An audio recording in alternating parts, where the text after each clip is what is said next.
Quero começar lendo um trecho que não é o nosso texto de hoje, apenas para dar um pano de fundo. Então vamos a Êxodo capítulo 17 e vamos encontrar Israel em plena saída do Egito, numa posição obviamente desfavorável, no meio do deserto, 2 ou 3 milhões de pessoas, velhos, crianças, mulheres, e com uma grande jornada pela frente. Aí acontece isso aqui. Em Êxodo 17, versículo 8. Então vieram os amalequitas e atacaram Israel em Refidim. Com isso, Moisés ordenou Josué: escolha alguns homens e vá lutar contra os amalequitas. Amanhã eu estarei no alto do monte e o bordão de Deus estará na minha mão. Josué fez como Moisés lhe havia ordenado e lutou contra os amalequitas. Porém, Moisés, Arão e Hur subiram para o alto do monte. Quando Moisés levantava a mão, Israel vencia.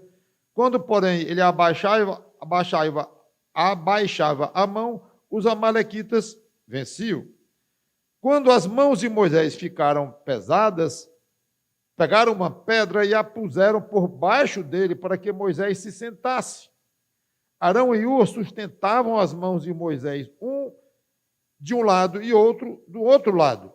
Assim as mãos dele ficaram firmes até o pôr do sol. E Josué destruiu os amalequitas a fio da espada.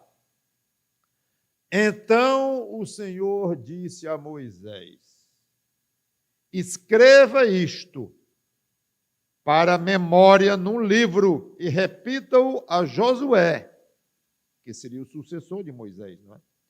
Porque eu vou apagar totalmente a memória dos amalequitas da face da terra. Uns 40 anos depois disto, Moisés, agora se dirigindo para a geração seguinte, lá em Deuteronômio, ele lembra o que aconteceu e, por sua vez, passa para frente a ameaça de Deus aos amalequitas. Em Deuteronômio 25, 17. Lembrem-se do que os amalequitas fizeram no caminho. Agora é Moisés falando para a geração depois. Quando vocês estavam saindo do Egito, esse vocês quer dizer os seus pais. É como se fosse uma continuidade aqui. E talvez alguns deles mesmos como crianças. Quando vocês estavam saindo do Egito, eles saíram ao encontro de vocês no caminho e quando vocês estavam abatidos e cansados, atacaram na retaguarda todos os desfalecidos que vinham atrás. Aqui nós temos mais detalhes da covardia desses amalequitas. E não temeram a Deus. Portanto, quando o Senhor, seu Deus, lhes houver dado o sossego de todos os seus inimigos ao redor, na terra que o Senhor, seu Deus, lhes dá por herança, para que dela tomem posse, apaguem a memória dos amalequitas da face da terra. Não se esqueçam disto. Foi mais ou menos a ocorrência em si, 1460, antes de Cristo. Aí se passam 20 anos e nada acontece. 40 anos, agora que o povo estava chegando na Terra Prometida, nada acontece. 100 anos depois, nada. 200 anos, nada. 300 anos, nada. Caiu no esquecimento de Deus, ou se não no esquecimento, mas no interesse dele. 400 anos depois que aconteceu, chegou o dia. Agora vamos para o nosso texto. 1 Samuel, capítulo 15.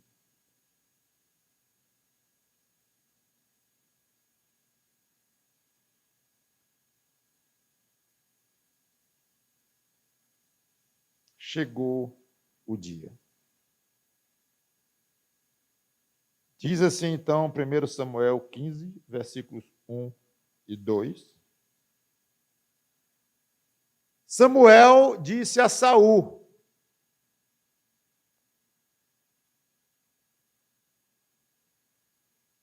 foi a mim que o Senhor enviou para ungir você como rei sobre Israel, o povo dele. Agora ouça as palavras do Senhor. Assim diz o Senhor dos Exércitos: castigarei Amaleque. Opa! Chegou. Pelo que ele fez a Israel, colocando-se no caminho de Israel quando este saía do Egito.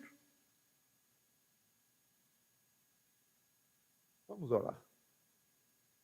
Santo Deus, nosso bom Pai, que o Teu Espírito Santo nos ensine sobre este Deus maravilhoso que Tu és, misterioso, mas bastante acessível através das Tuas Escrituras, no que Tu te revelas a nós, aos homens em geral, pela Tua palavra,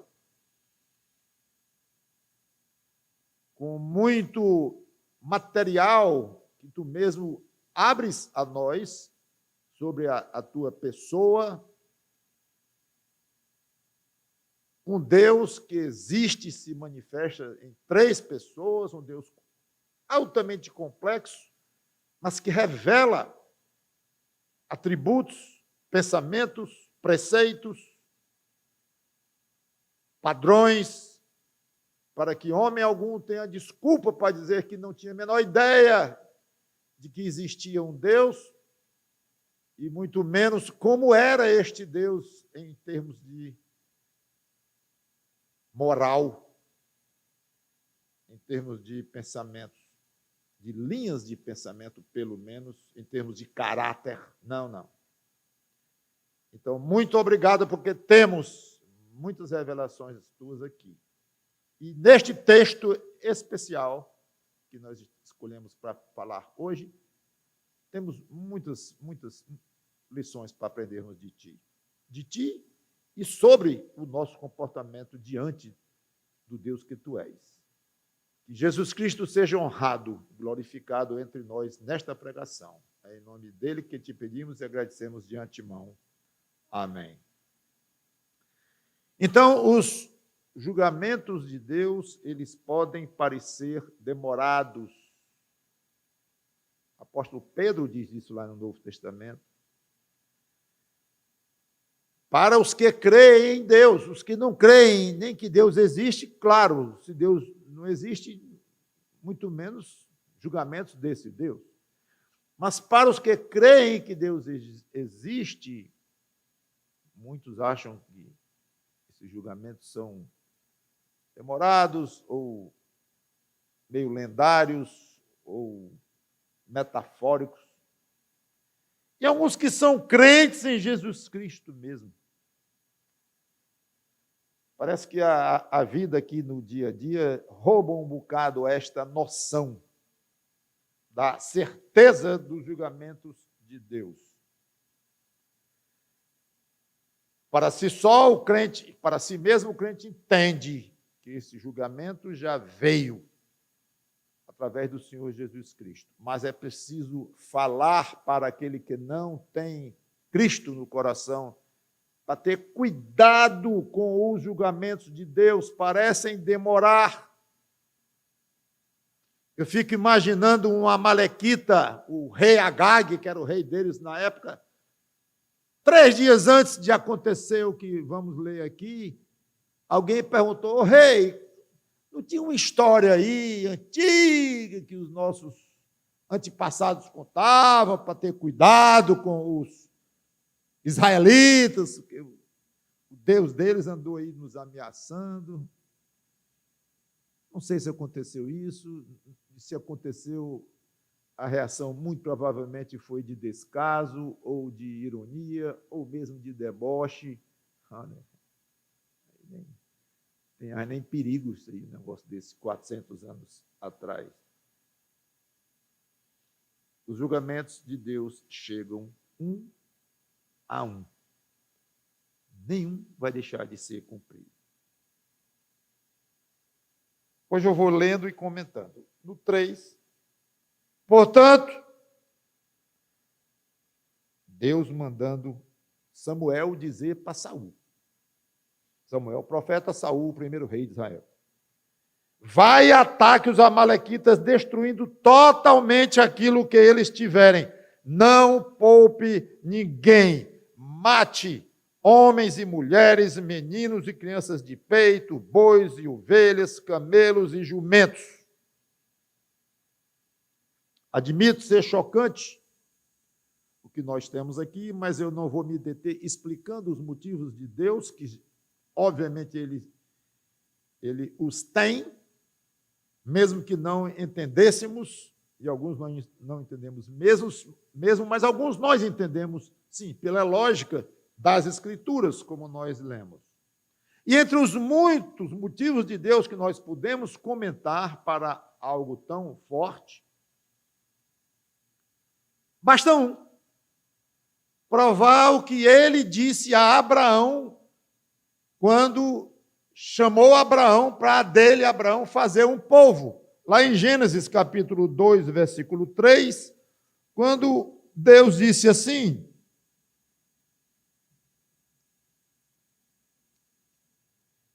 seja uma bênção, falando a Abraão, abençoarei aqueles que o abençoarem, e amaldiçoarei aquele que o amaldiçoar. Em você serão benditas todas as famílias da terra. Aí está. Deus disse que iria se entender com ele, aquele ou aqueles, ou o povo que viesse a amaldiçoar e maltratar Israel. E a ordem, então, que Saul recebe, isso é importante, porque nós vamos dizer, foi claríssima. Destrói tudo. Versículos 4 em diante. Saul convocou o povo e fez a contagem em Telaim, 200.000 homens de infantaria e 10.000 homens de Judá. Saul foi à cidade de Amaleque e pôs emboscadas no vale. Então disse aos queneus: vão embora, afastam-se e saiam do meio dos amalequitas, para que eu não destrua vocês juntamente com eles, porque vocês usaram de misericórdia para com todos os filhos de Israel quando eles saíram do Egito. Assim os queneus se retiraram do meio dos amalequitas. Então Saul derrotou os amalequitas desde Avilá até chegar a Sur, que está diante do Egito. Tomou vivo Agag, rei dos amalequitas, porém destruiu todo o povo a fio da espada. Mas Saul e o povo pouparam Agag, o melhor das ovelhas e dos bois, os animais gordos, os cordeiros e tudo mais que era bom. A isso não quiseram destruir totalmente, porém toda coisa sem valor e desprezível destruíram. É impressionante o detalhe dos queneus, muito rapidamente relatado aqui, em que Saul mandou avisar: saiam do meio, porque eu não quero destruir vocês. Por quê? Porque vocês se portaram bem com Israel naquela mesma época, 400 anos atrás, quando estávamos nós, israelitas, saindo do Egito. Então é curioso que, do jeito que Gênesis 12, 3 é a prova, ou é o motivo, um dos pelos quais Deus mandou destruir os amalequitas, porque trataram mal Israel, nós vemos agora o mesmo motivo ao contrário. Porque ali Deus disse, mas eu vou abençoar os que abençoaram Israel, do jeito que eu vou amaldiçoar os que amaldiçoaram, os que maltrataram Israel. E os queneus fizeram exatamente isto. O sogro de Moisés, Jetro, pertencia a esse povo, que foi amigável, então, com Israel. Então Deus disse, saia do meio. Inclusive, esse exemplo é um dos argumentos utilizados para argumentar a favor do arrebatamento antes da tribulação. Quando é um julgamento de pecado que Deus vai fazer a alguém, ele manda sair aqueles com quem ele não quer tratar, que não é o caso, não é o assunto. Então, aqui, isso não é o caso com vocês, queneus. Saiam. Vou descarregar a minha ira sobre a humanidade. Não é o caso com vocês, crentes, porque já descarreguei a minha ira no meu Filho Jesus Cristo, e vocês, pela fé, se apropriaram daquela morte, daquele julgamento, e eu não tenho mais a tratar com vocês neste particular. Saiam, ou seja, venham para o céu, que é exatamente o arrebatamento antes da tribulação. Ok, deixando aí os queneus, Saul entra numa espiral de obediência e desobediência misturada. E numa espiral de negações do que fez e dizendo por que fez, sem explicar bem, e começou a se complicar muito. Aqui nós vamos ver Saul. Começando tudo deixando o rei vivo, como já lemos no versículo 9. E depois resolveram também poupar os melhores animais, e deixando muito claro, o que não prestava, eles pouparam. Eles destruíram. O que era bom, eles ficaram para si. Versículos 10 e 11. Então a palavra do Senhor veio a Samuel, dizendo, lamento ter constituído Saul como rei. Em outras versões tem, me arrependo de haver constituído Saul como rei, porque deixou de me seguir e não executou as minhas palavras. Então Samuel ficou triste e clamou ao Senhor durante toda a noite. Samuel madrugou para encontrar Saul pela manhã, mas anunciaram a Samuel, Saul já chegou ao Carmelo e eis que levantou para si um monumento.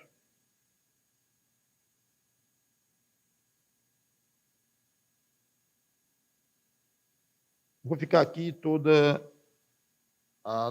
vamos encerrar aqui vamos ficar em toda a noite. Ficou triste e clamou ao Senhor durante toda a noite. Para continuar logo depois. Arrependo-me de haver constituído Saul rei. Esta nova versão traz o verbo lamentar, que é uma boa tradução do que significa, porque o que nós temos aqui é um antropomorfismo, ou seja, é uma característica humana que Deus assume para si, para ficar mais fácil nós compreendermos a mente, algumas ações de Deus. A ideia aqui é, como a tradução diz, a segunda,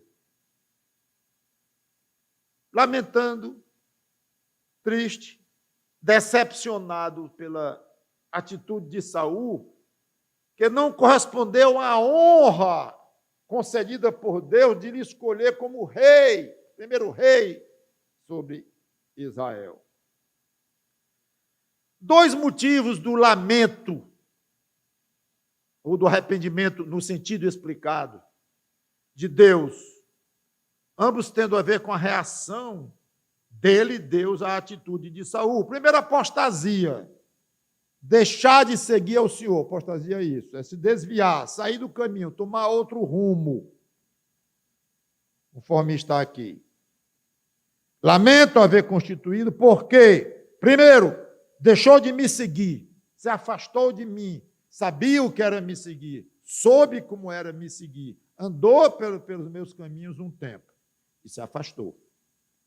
E, dois, não executou as minhas palavras, ou seja, desobediência de Saul. Esse sentido de arrependimento, esse lamento de Deus, é até razoavelmente comum na Bíblia. Algumas vezes nós lemos isto. Sempre ligado com alguma mudança da atitude de pessoas que acarreta uma mudança na linha de ação de Deus. Nunca uma mudança, claro, no atributo de Deus, no caráter de Deus, naquilo que ele é. Mas ele tendo anunciado uma linha de comportamento em função do que o outro estava fazendo, do que a pessoa estava fazendo, quando a pessoa, e se a pessoa muda e toma uma atitude diferente, nesse momento Deus pode mudar também, dizer assim, sendo assim, não vou fazer como eu falei.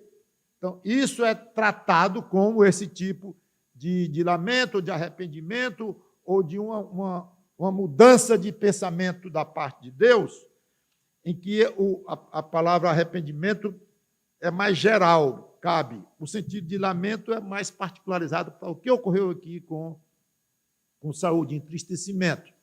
O outro não é questão de entristecer, é Deus ter mudado. Aí cabe melhor a ideia de arrependimento, tirando o que eu vou explicar mais tarde, que não tem nada a ver com o nosso arrependimento de pecado, porque, curiosamente, neste mesmo capítulo é utilizado o mesmo verbo, dizendo Deus não se arrepende e Deus se arrepende.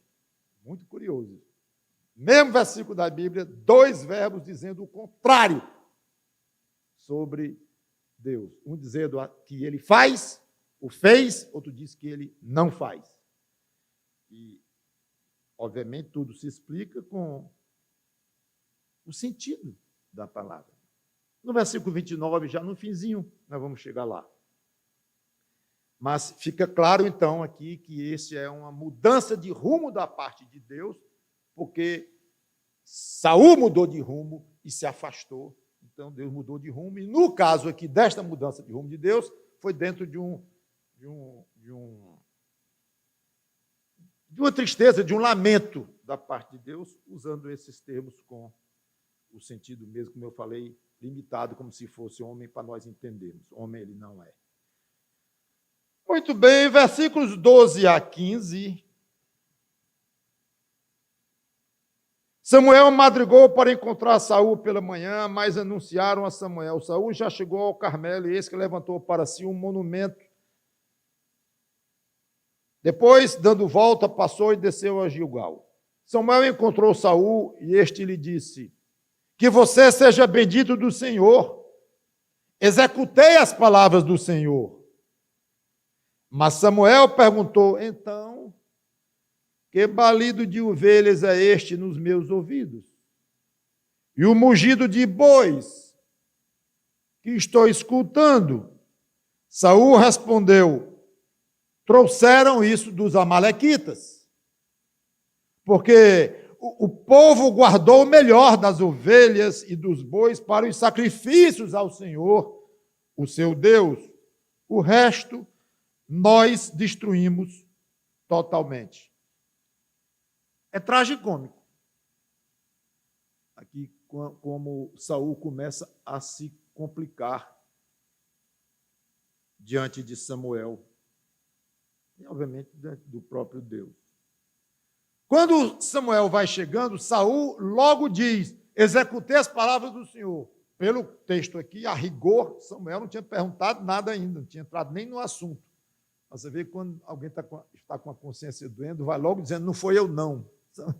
Nem perguntei nada, mas parece algo assim, e nós somos assim diante de Deus muitas vezes também.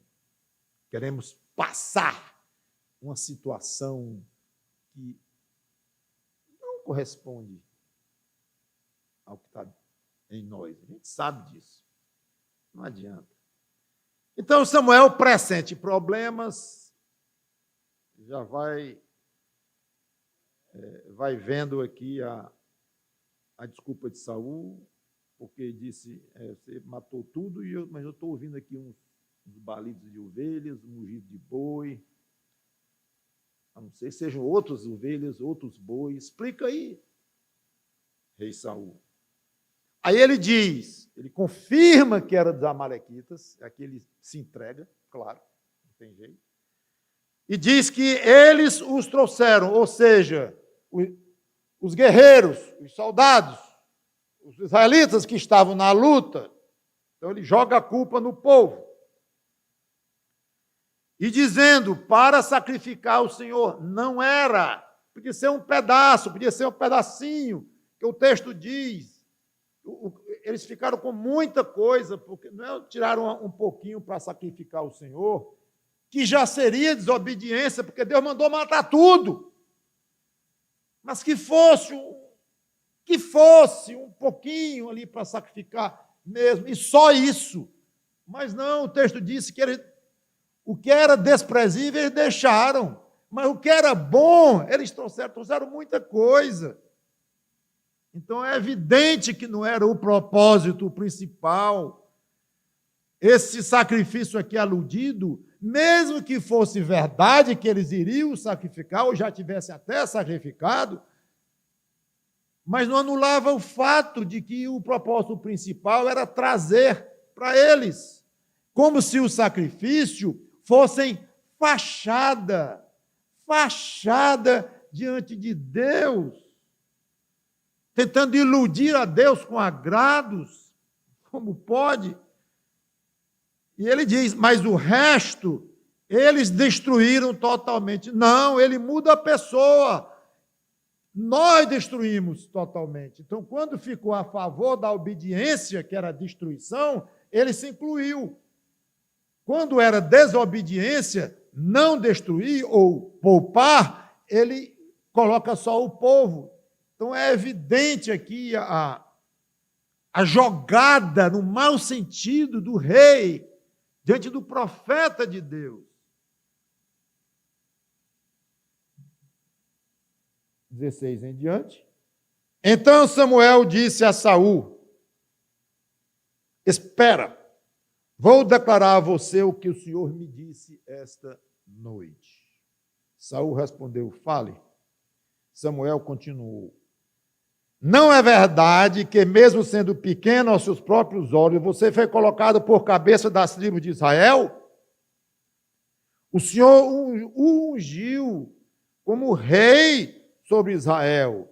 O Senhor o enviou a este caminho e disse, vá e destrua totalmente esses pecadores, os amalequitas, e lute contra eles até exterminá-los. Porque então você não deu ouvidos à voz do Senhor, não se lançou sobre o despojo, mas se lançou sobre o despojo e fez o que era mal aos olhos do Senhor? Então a repreensão de Samuel é muito dura, mas dando uma oportunidade para Saul se explicar. Saul, não foi assim, Deus não fez com você, você não era nada, ele colocou o rei sobre Israel. Ele não lhe mandou para o caminho com a ordem clara que eu mesmo lhe dei, Saul, eu mesmo, Samuel, lhe dei por ordem do Senhor. Não foi assim. Como é que você fez isso?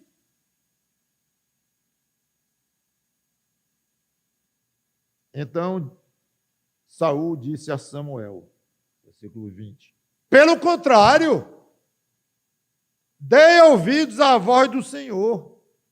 Você quase não acredita. e segui o caminho pelo qual o Senhor me enviou. Eu trouxe Agag, o rei de Amaleque, e destruí totalmente os amalequitas.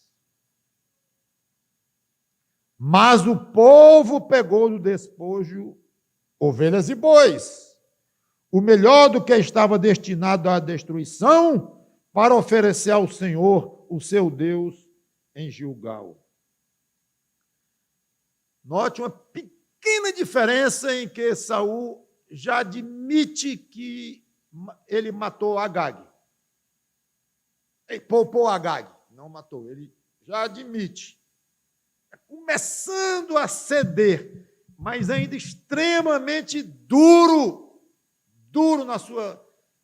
na sua resistência de não se dobrar diante do reconhecimento do que ele obviamente havia feito.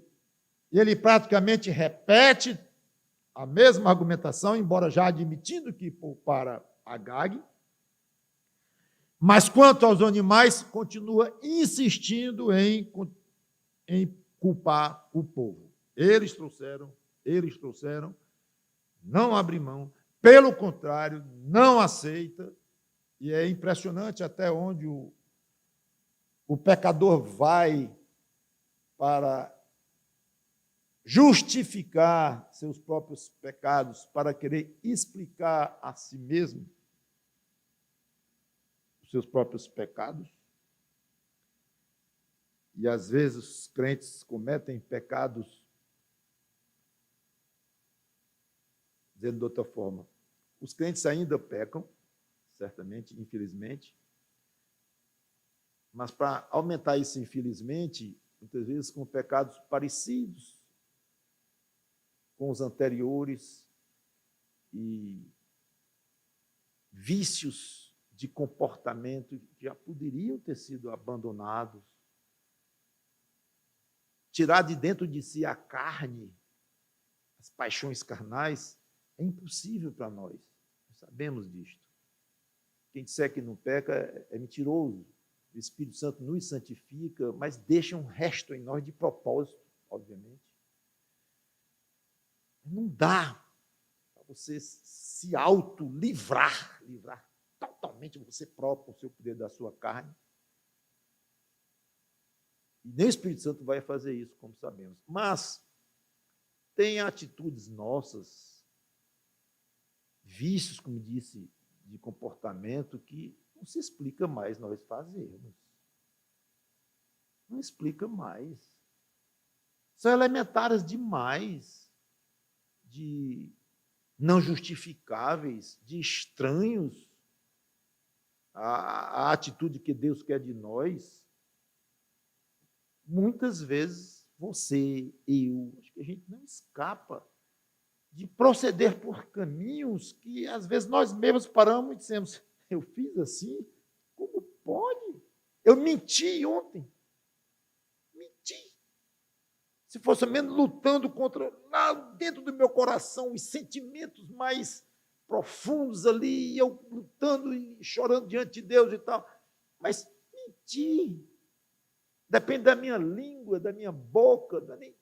Eu sei que nasce no interior, mas trava esta língua. Eu faço muitas vezes isso. Tenho conseguido, graças a Deus, tenho crescido em santidade, tenho melhorado, mas menti ontem. O pior é que anteontem também. Parece que eu ando meio repisando caminhos ruins de antigamente. Então, quando vemos um Saul desse, apóstata, que abandonou os caminhos de Deus, eu não tenho nada a ver com esse tipo de gente. Não pense assim, não. Tudo bem que você não seja um apóstata, e você continua nos caminhos que Deus traçou, ali arduamente lutando contra a sua carne. Nunca pense que você está isento de cometer, e é muito bom que nós estejamos sempre alertas e pensando, eu estou enquadrável aqui, que pode ter história Tipo Davi com Batseba, disse, não, esse pecado eu nunca cometi. E nunca cheguei nem perto. Ótimo. E nunca pretendo cometer. Ótimo. Embora você não é louco de dizer, e nunca vou cometer, não faça isso. Crente nenhum pode dizer, nunca vou cometer esse pecado. Pode cometer? Sim. Eu digo pode, não é porque é permissivo, né? Mas que ele está sujeito a. Não tem limites para as possibilidades infelizes de nós pecarmos. Então, muito cuidado em dizer, esse aqui eu estou fora. Não, esse tipo de pecado grosseiro, esse eu não faço mais. Faz, ou pode fazer, está exposto a fazer. Isso que eu quero dizer. Então, pense em si mesmo com história dessa. Se você não anda aí andando com desculpas diante de Deus para procedimentos que você sabe que estão errados. Agora chega a afirmação de um dos versículos mais conhecidos da Bíblia, e mais importantes, e mais conceituais da Bíblia. Se colocarmos 5 versículos dos mais importantes nas Escrituras em termos de conceito, provavelmente esse estará aí. 1 Samuel 15, 22.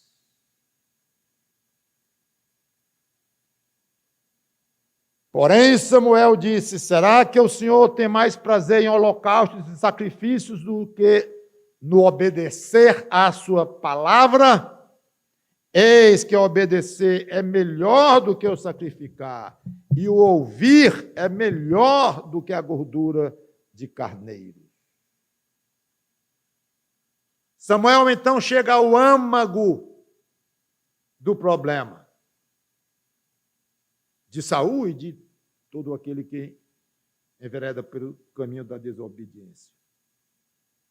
O âmago é, a obediência está na base de toda relação correta com Deus. Toda adoração a Deus, toda comunhão com Deus, todo relacionamento de qualquer pessoa com Deus tem na base a obediência.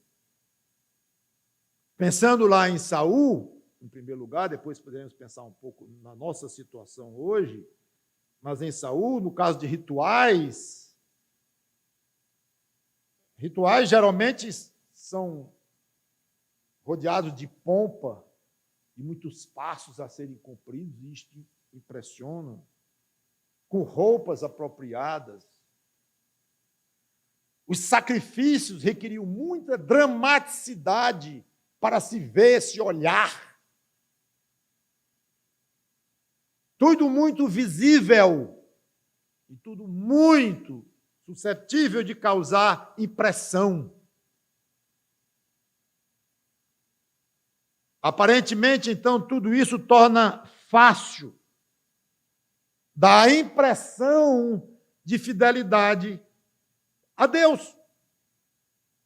Sacrifícios e honras e pompas podem facilmente cobrir, passar por cima de alguma ordem dele, de algum princípio dele.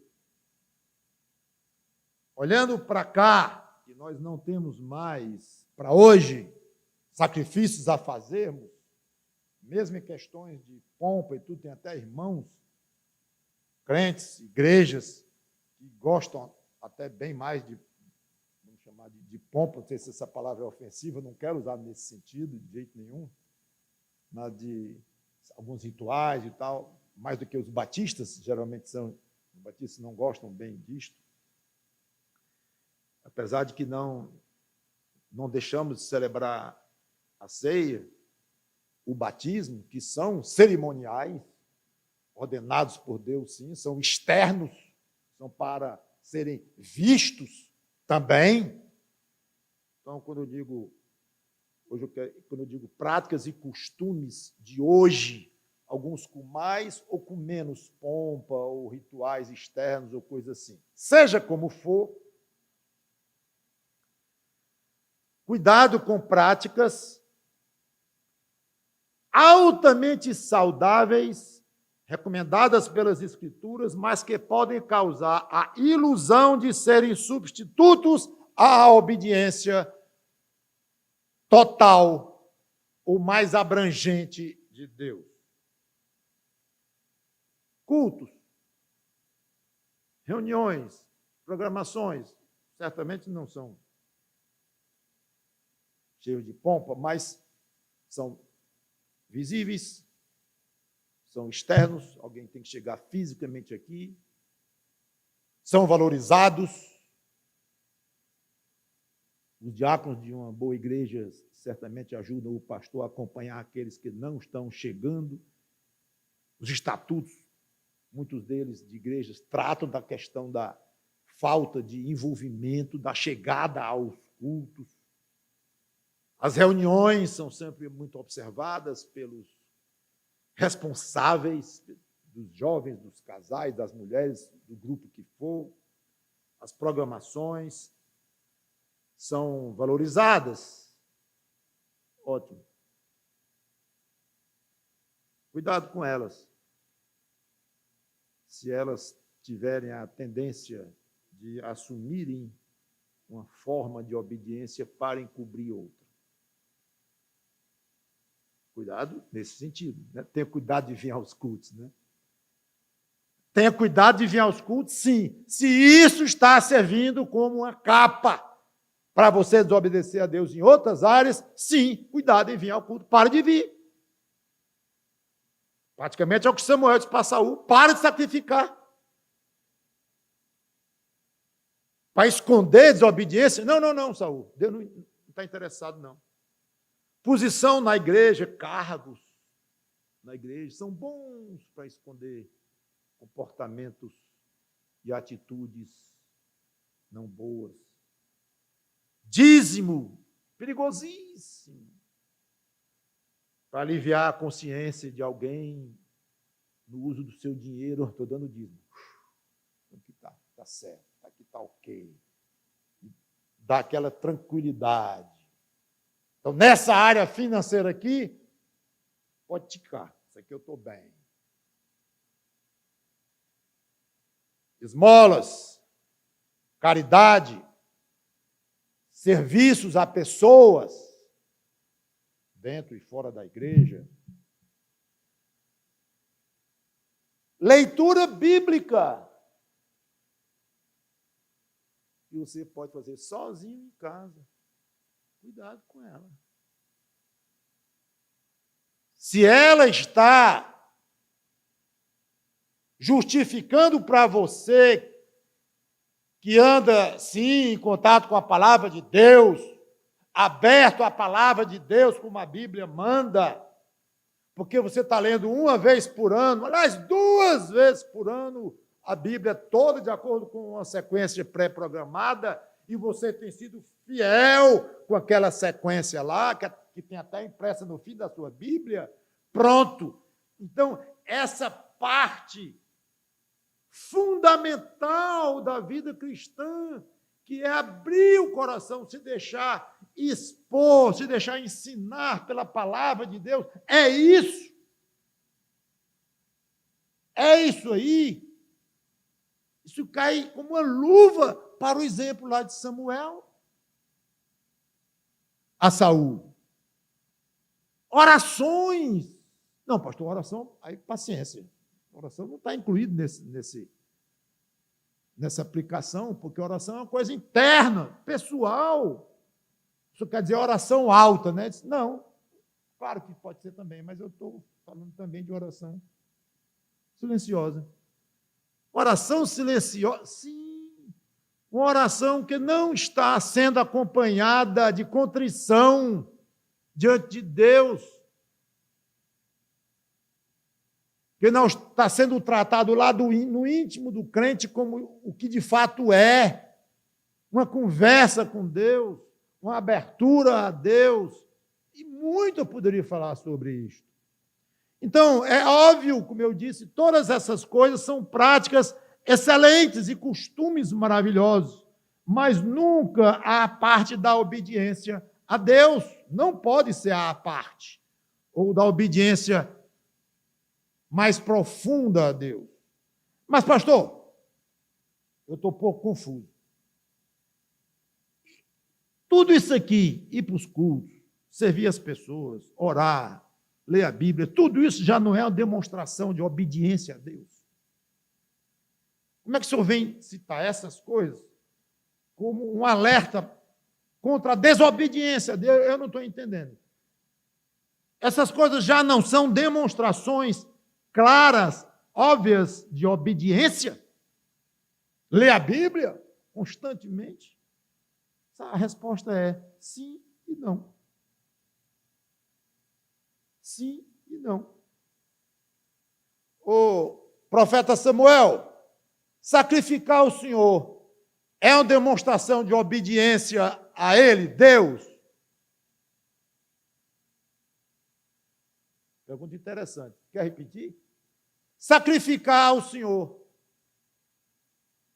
é uma obediência a Deus? Uma demonstração de obediência a Deus?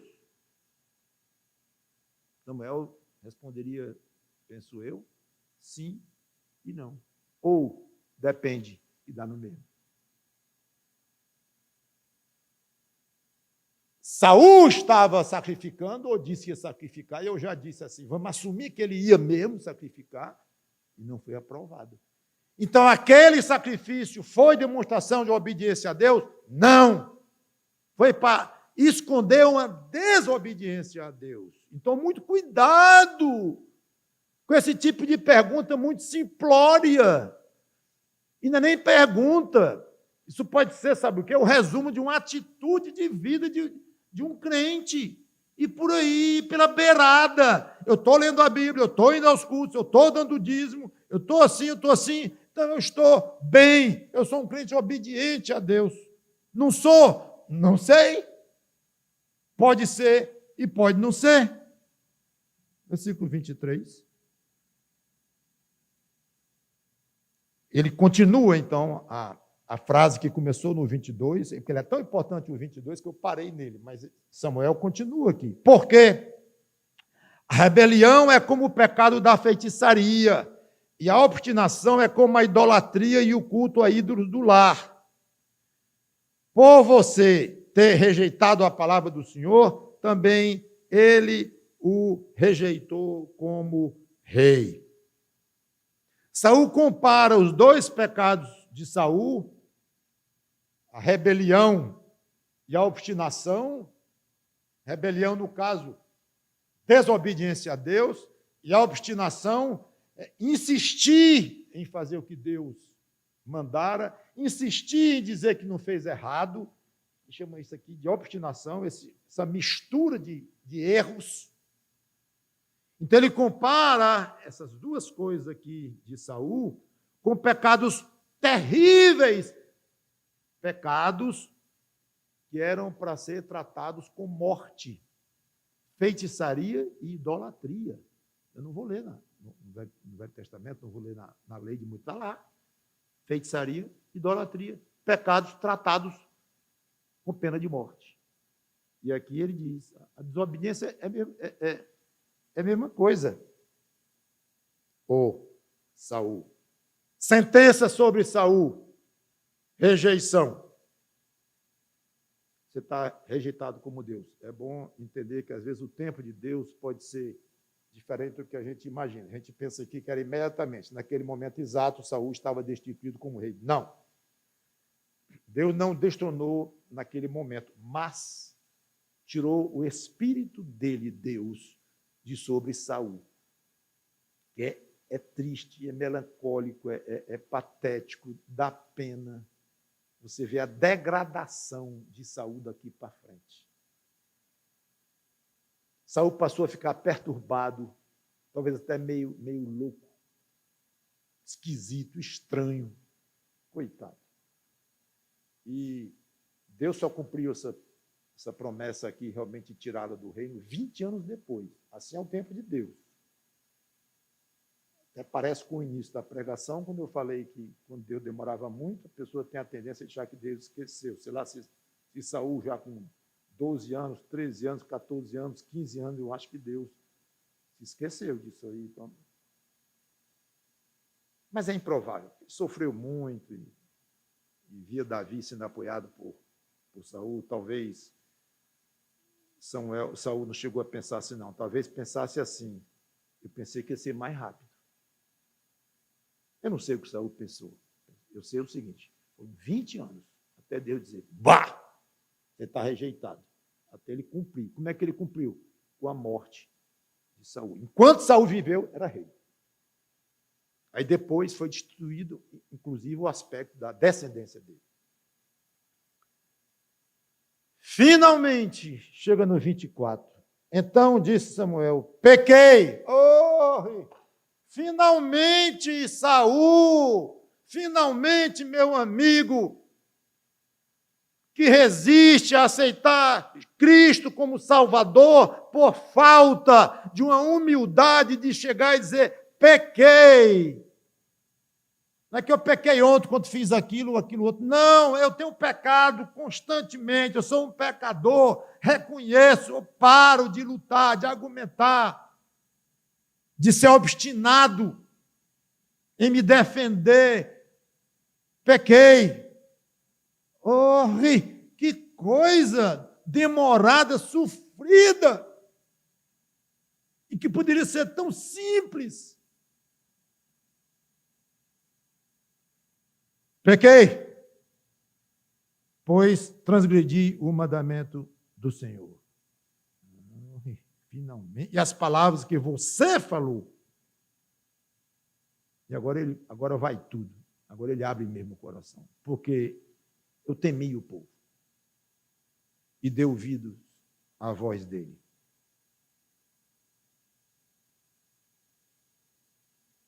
É bonito e patético. Patético quando a gente pensa no quanto este homem lutou e se expôs para resistindo a chegar a este ponto, que era o único que sobrava para ele. Único. Reconhecer, se arrepender. Aparentemente se arrepender. Vamos supor que sim, deste pecado em si. E ele reconheceu que na base da sua desobediência estava covardia, medo, temeu o povo e falta de fé, porque ele não confiou que Deus o apoiaria e o defenderia contra o povo. Mesmo o povo dizendo, vamos levar o melhor, vamos poupar, não vamos matar esse gado bom aqui não e tal. Não teve coragem que o povo poderia se revoltar. Eu vou me revoltar, pode até me matar aqui, mas eu vou obedecer a Deus. Não. Ele não se preocupou muito em seguir a Deus para seguir o povo. Então, ele temeu mais ao povo do que a quem ele realmente deveria temer. E preferiu desobedecer a Deus do que desagradar, ou se desentender, ou se expor ao perigo, talvez, diante do seu próprio povo. Em suma, ele trocou Deus pelo povo. Essa que é a verdade pura e simples. Chocante. Ele trocou Deus pelo povo. O próprio Deus sobre o qual ele reinava terminou servindo de laço para Saul. Irmão, tenha cuidado com os seus laços particulares. Seu egoísmo, cobiça, seu cônjuge, seus filhos, podem ser motivos para você se afastar de Deus, sabia?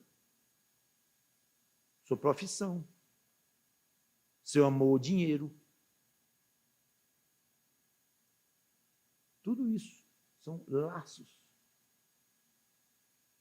que nos prendem e, por isso, somos levados a dar mais valor a esses laços, ou a respeitar mais, ou não querer confrontá-los, ou não querer rasgá-los, e terminamos deixando Deus, deixando Deus pelo menos no sentido de pecar e desagradar. E, claro, o próprio Satanás, por cima de tudo, é o nosso grande laço. Nunca tema nada ou ninguém. Nunca considere nada ou ninguém mais do que o próprio Deus. Finalmente, Saul pede perdão.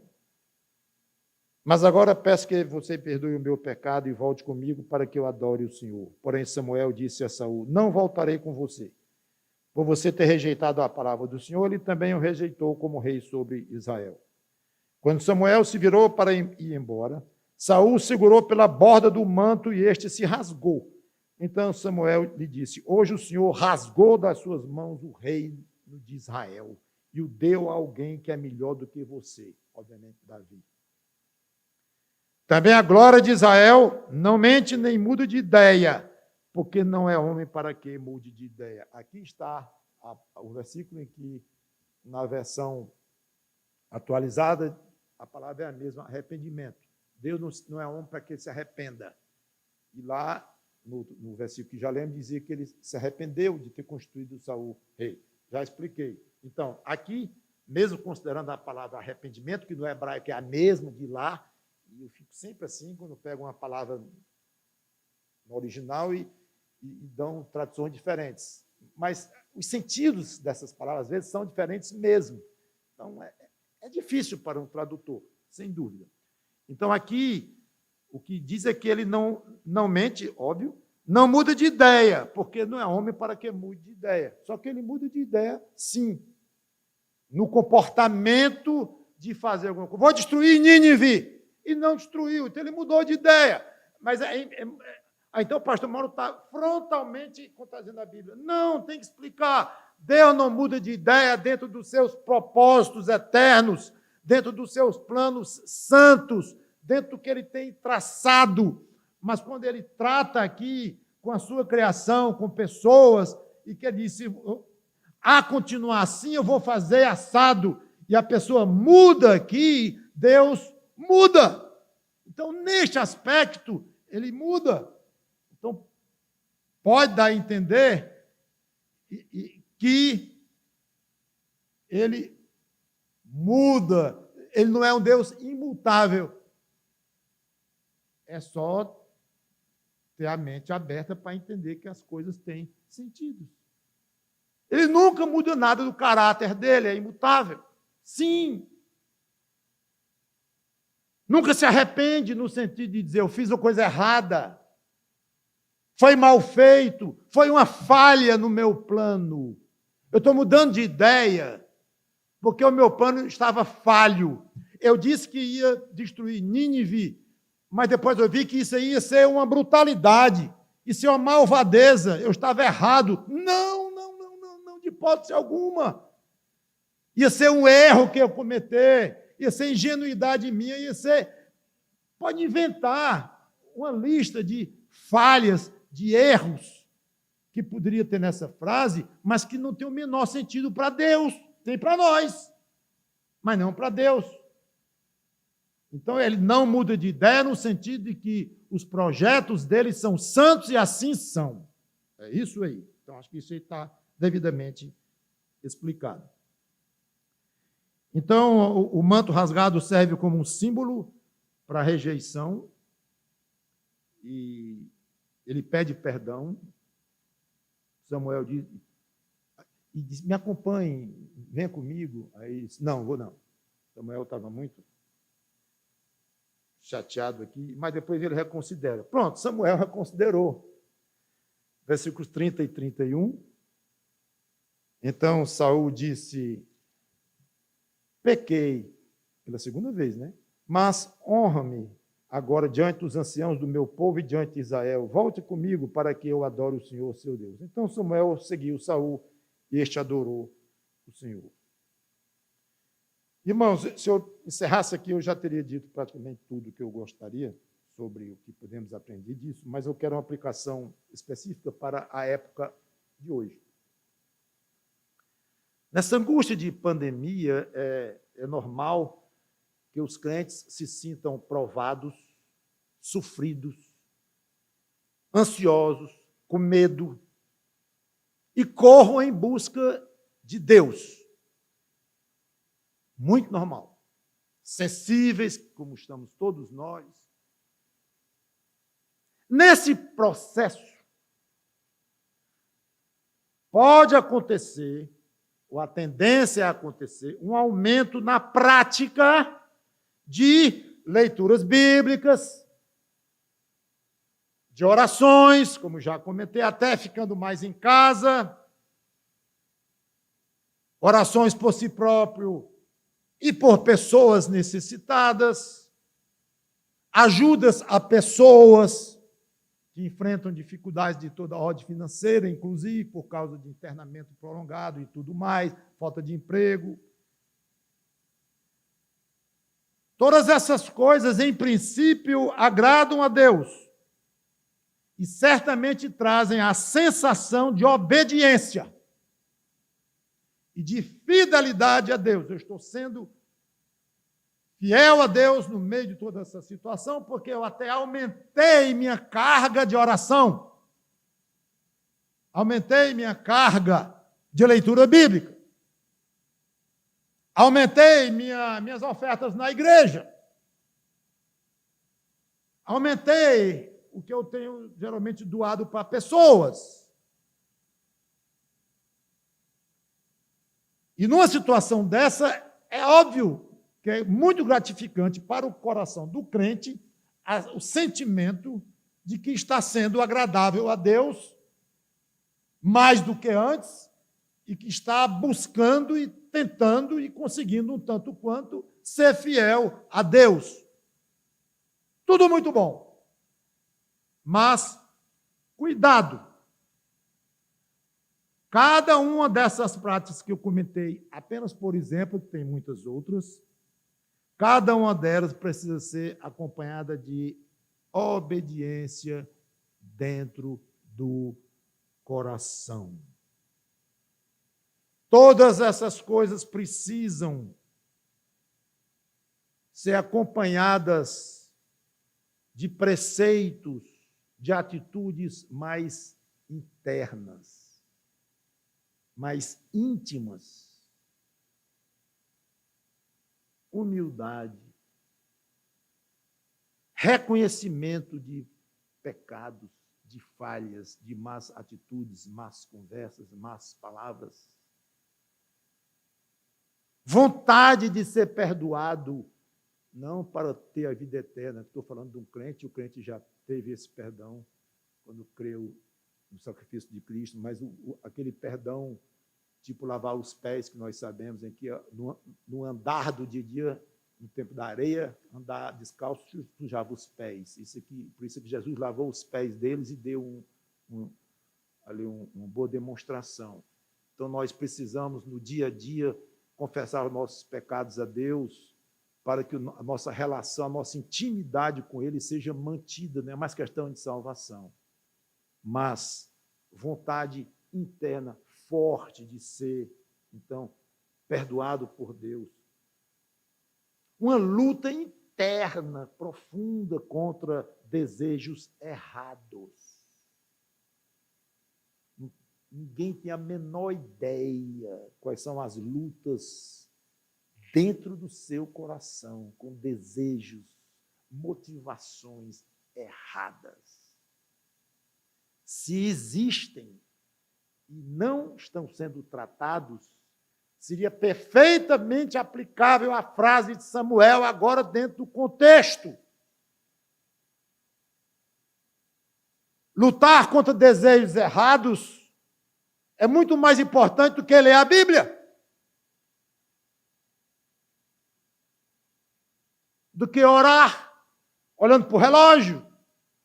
Mas é numa oração que eu estou lutando contra os desejos errados. Ótimo! Mas tem oração que não envolve luta, coisa nenhuma. É quase da mente para fora ou para cima, pronto. Não tem sentido nenhum estar aumentando a sua contribuição financeira para pessoas necessitadas no meio dessa pandemia, se não for com o espírito de humildade.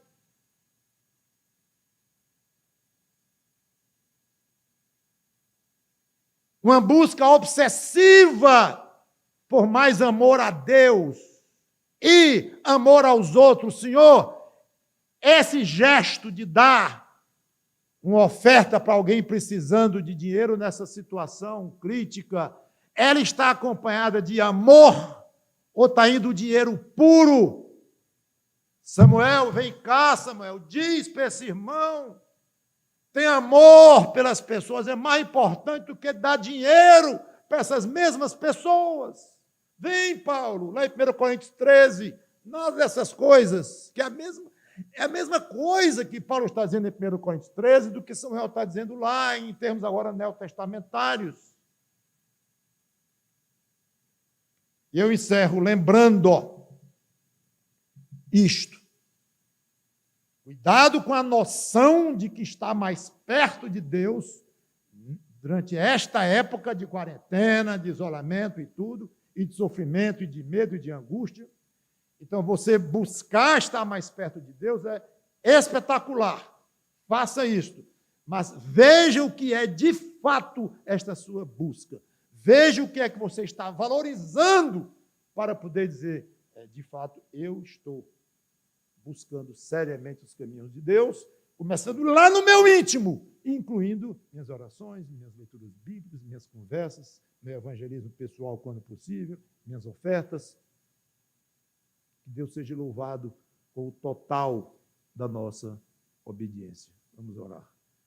Obrigado, Senhor Deus, pela Tua palavra, que o Teu Espírito Santo nos ajude a cumprir a Tua palavra, a sermos obedientes, de fato obedientes, começando no íntimo da alma. Em nome do Senhor Jesus Cristo. Amém.